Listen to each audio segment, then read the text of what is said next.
Inside a facility in Hefei, process engineers were running wafer lots through a high-bandwidth memory stack at a scale that, on paper, looked like industrial seriousness.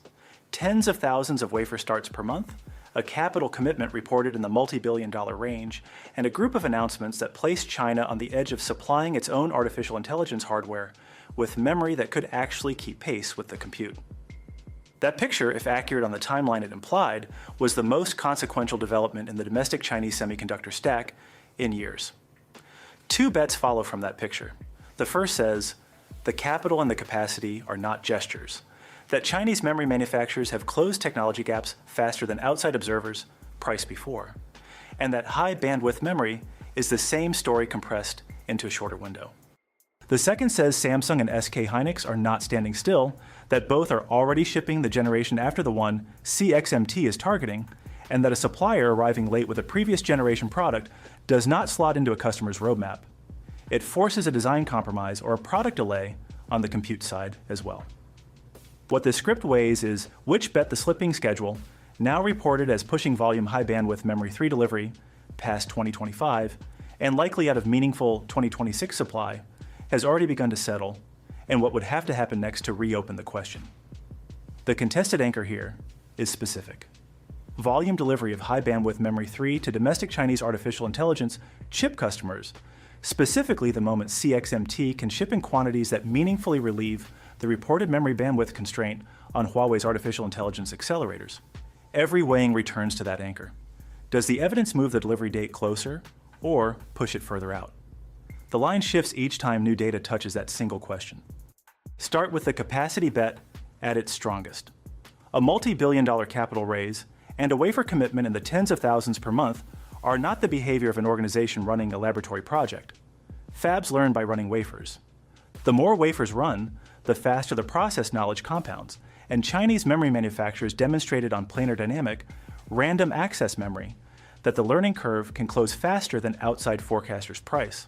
The capacity bet draws the obvious inference.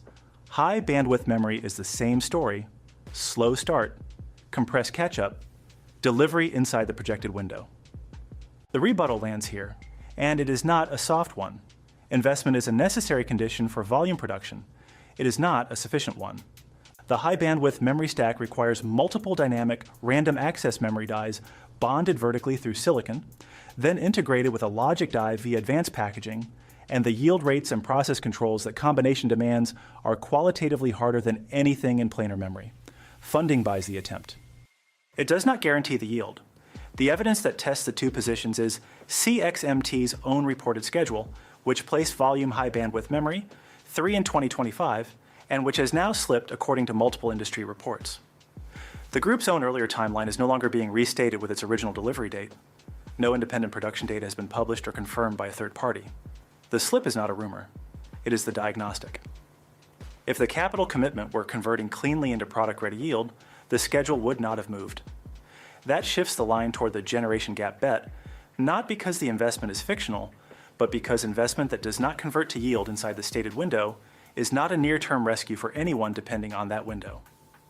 The capacity bet's strongest remaining card is the learning curve argument, and it deserves a real hearing before the second weighing closes. Every wafer CXMT runs, even at sub-commercial yield, closes the process knowledge gap. The same dynamic that compressed the planar dynamic random access memory gap should, on this reading, compress the high bandwidth memory gap. Here the mechanism matters more than the analogy. High bandwidth memory's learning curve is structurally steeper than planar memory for a reason that compounds the timeline problem. Planar memory scales along a well-understood lithographic axes. High bandwidth memory adds a vertical bonding axis through silicon vias and micro bump density where the failure modes interact with the memory yield in nonlinear ways. Think of it this way. The through silicon via process requires drilling thousands of perfectly aligned holes through a stack of layers, each hole narrower than a human hair, then filling each one with a conductor that must maintain electrical continuity across all layers simultaneously. A single misalignment propagates through every layer above it. The yield on a bonded multi-die product is not the success rate of one process step. It is the product of every step success rate multiplied together. Each additional die in the stack multiplies the failure probability. Samsung and SK Hynix did not simply iterate faster on this. They co-developed it with their packaging subsidiaries and with compute partners who helped specify the interface. CXMT is running that curve without those co-development relationships. No independent yield data for CXMT's high bandwidth memory 3 stack has been published or confirmed. The timeline slip is consistent with the difficulty of the bonding and interface steps rather than with foundational memory cell problems, which would suggest the planar learning is real, but the integration learning is lagging. That is exactly the pattern the rebuttal predicts. This is the honest pricing this script owes. On the specific question of how fast the integration learning curve can be compressed without co-development partnerships, the generation gap bet plainly leads, and the capacity bet has no good answer to that gap. The favored position, which by this point in the evidence is the generation gap bet, wins on timeline and on generation count. It loses on one metric, the raw scale of CXMT's installed capacity, which gives the capacity bet a longer runway to convert learning into product than a smaller program would have. That runway is real. It does not close the current generation gap. It makes eventual closure more probable than it would be with less capital. That loss is price flat. More runway is not the same thing as on-time delivery, and pricing it as equivalent would misread the odds. The line has now moved further toward the generation gap bet, and this second shift is larger than the first because it identifies the mechanism rather than merely the symptom. The learning is real. The curve is steeper than the planar memory analogy implied, and the co-development gap is the structural reason why. The third weighing carries the most strategic weight. Even a delayed high bandwidth memory 3 shipment relieves Huawei's bottleneck eventually. The question has always been whether the delivery is early enough to matter for the current product cycle. Product cycles and artificial intelligence accelerators are moving faster than the memory generation gap is closing. By the time CXMT ships high bandwidth memory 3 in meaningful volume, with the reports now placing that window in 2026 at the earliest and real volume likely later, Huawei's chip team will be designing against high bandwidth memory 4 specifications, not 3. A supplier arriving late with the previous generation does not slot into the roadmap. It forces a design compromise or a product delay on the compute side as well. The interface specification in high bandwidth memory is more like a plug standard than a speed rating. Shipping high bandwidth memory, 3 to a compute die designed for high bandwidth. Memory 4 is not like offering a slower storage drive. The systems are not designed to meet in the middle. The bandwidth envelope and interface specifications are co-designed with the compute die. A chip architected around a certain bandwidth envelope that receives a lower bandwidth stack instead may not run the target workloads at the target efficiency at all. The generation gap is a functional gap, not merely a prestige gap. Samsung and SK Hynix's high bandwidth memory 4 shipments are reported as already underway as of this script's production period. No vendor has publicly confirmed a design win for CXMT high bandwidth memory 3 in a production artificial intelligence accelerator as of available reporting. The gap between where CXMT is and where the market standard sits is not static. It widened while CXMT's schedule slipped. The generation gap and the timeline slip are not independent problems. They compound. A slip that would be manageable if the target generation were still competitive becomes strategically costly when the market standard has already moved. That compounding is the most consequential pricing signal of the 3 weighings toward the generation gap bet. The schedule slip is the decisive card, and it is decisive not because schedules never slip, but because of what the slip reveals about which part of the learning curve CXMT has and has not closed. The planar memory learning is converting into capacity. The through-silicon bonding and packaging integration steps are not converting into yield at the pace the timeline assumed. That distinction matters because it locates the constraint in the hardest to accelerate part of the process, the part where co-development relationships with packaging partners and compute customers would have helped most, and where CXMT is running the curve alone. Before the forward pricing, the hedge block. 3 points, then a synthesis. First, the timeline slip is reported, not independently confirmed by a published yield audit. If CXMT has been quietly qualifying product with a domestic artificial intelligence chip partner, and the public timeline is a deliberate understatement, the line would need to move back. There's no public evidence that this is the case, but the absence of a public design win announcement is not the same as the absence of a design win. Second, the distinction between engineering qualification samples and volume production yield is the most common source of false pricing in this space. CXMT may reach engineering qualification on high bandwidth memory 3, a state in which the product works and meets specification at small quantities without reaching the yield rates that enable volume supply. Those are different milestones, and conflating them is how positive qualification news gets priced as if it were volume delivery news. Third, the generation gap bet assumes the market standard stays at high bandwidth memory 4 or moves further before CXMT closes the gap. If either Samsung or SK Hynix faces a yield or supply disruption on high bandwidth memory 4, a real risk in a process this complex, the value of CXMT's installed capacity increases sharply even with the generation gap intact, because partial compatibility is better than no supply at all for some workloads. Synthesis. The odds favor the generation gap bet on the evidence available, but the margin is not a blowout. The capacity bet retains real option value.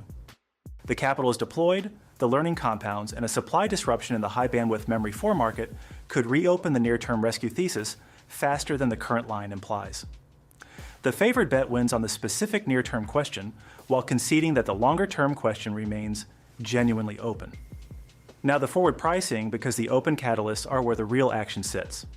The first catalyst is an independently confirmed design win announcement, specifically a named Chinese artificial intelligence accelerator product, publicly specifying CXMT high bandwidth memory 3 as its memory stack, with a production shipment date. If that materializes in 2025 or early 2026, it is the single card that most credibly reopens the near-term rescue thesis. It would not close the generation gap, but it would demonstrate that the functional compatibility problem has been solved for at least one domestic compute platform. That alone moves the line meaningfully back toward the capacity bet.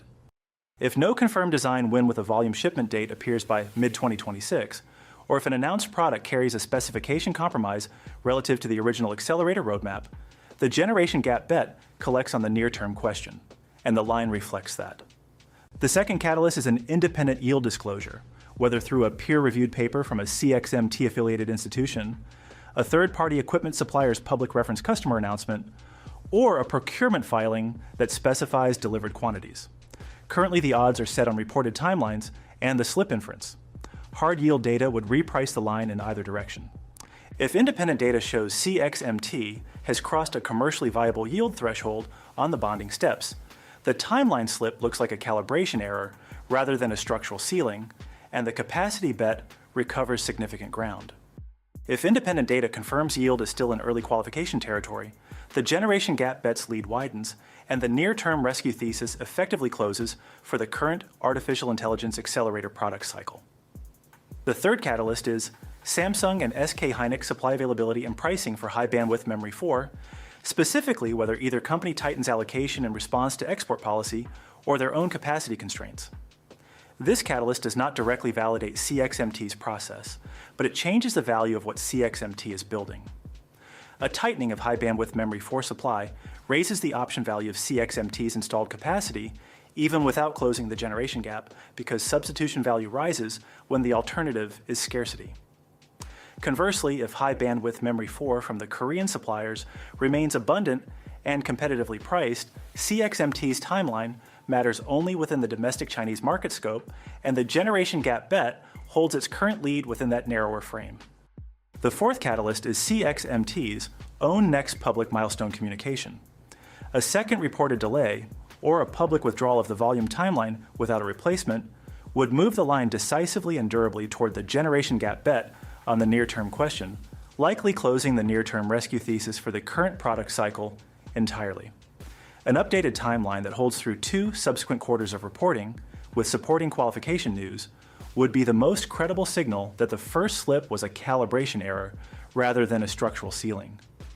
The analysts read, as the evidence stands, the generation gap bet is the more probable outcome on the near-term question.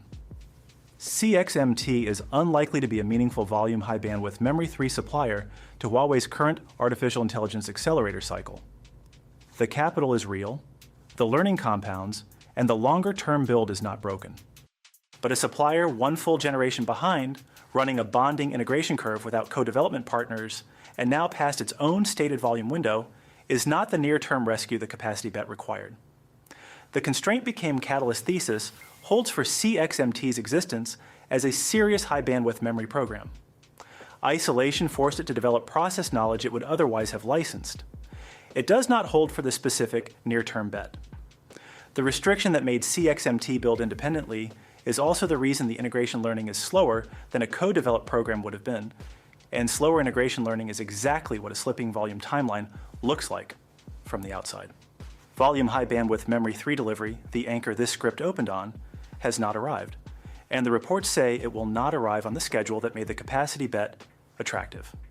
The line currently sits with the generation gap bet holding the stack on the near-term question and the capacity bet holding real but longer-dated option value. That is a different position than the one either side opened with, and it is exactly the position a slipping schedule produces when the underlying program is real, but the timeline was not. Which bet would you back? That CXMT closes the generation gap before Huawei's next artificial intelligence accelerator design is locked, or that the integration learning curve keeps the gap open for at least one more product cycle? Price it in the comments. If you want the line updated when the next catalyst lands, whether that is a design win announcement, a yield disclosure, or a second timeline reset, subscribe and you will have it before the odds move again.